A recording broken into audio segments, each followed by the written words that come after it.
మా వంటగదికి స్వాగతం. మా వంటగదిలో ఈరోజు రైస్ కీర్ అంటే రైస్ పాయసం ఎలా తయారు చేయాలో చూద్దాం.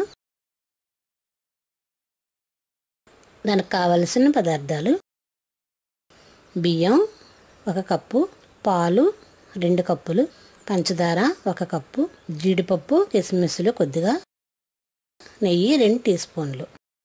ఇప్పుడు ఎలా తయారు చేయాలో చూద్దాం. స్టవ్ పై చిన్న బౌల్ పెట్టుకొని దానిలో 2 టీ స్పూన్లు నెయ్యి వేద్దాం. ఈ నెయ్యి వేడైన తర్వాత దీనిలో కిస్మిస్లు, జీడిపప్పు కూడా వేసి ఇవి దోరగా వేయించుకొని ఒక ప్లేట్లో తీసుకుందాం.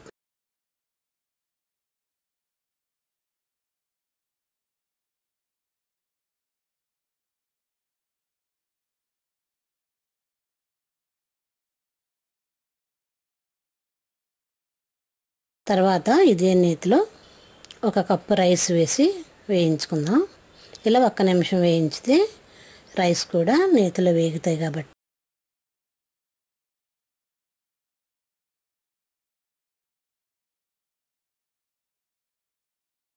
ఇప్పుడు దీనిలో 2 కప్పులు పాలు పోద్దాం. ఇలా వేగిన ఈ బియ్యంలో 2 కప్పులు పాలు, 1 కప్పు నీళ్లు కూడా వేసి ఉడికించుకుందాం.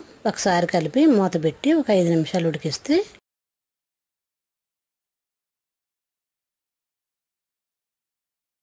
ఇప్పుడు దీనిలో 1 కప్పు పంచదార వేసి ఒకసారి కలిపి సిమ్లో ఒక 2 నిమిషాలు ఉడికించుకుందాం. ఇప్పుడు దీనిలో చిటికెడు ఉప్పు వేసి ఒకసారి కలిపి రైస్ పూర్తిగా ఉడికింది. దీనిలో వేయించిన జీడిపప్పు, కిస్మిస్లు కూడా వేసి స్టవ్ ఆఫ్ చేసుకుందాం. రైస్ కీర్ రెడీ అయింది. దీన్ని వేరే బౌల్లో తీసుకొని సర్వ్ చేసుకుందాం. మా వంటగదిలో ఎంతో టేస్టీగా ఉండే రైస్ కీర్ రెడీ. మరిన్ని వంటల కోసం మా వంటగదిని సబ్స్క్రైబ్ కాగలరు. ధన్యవాదములు.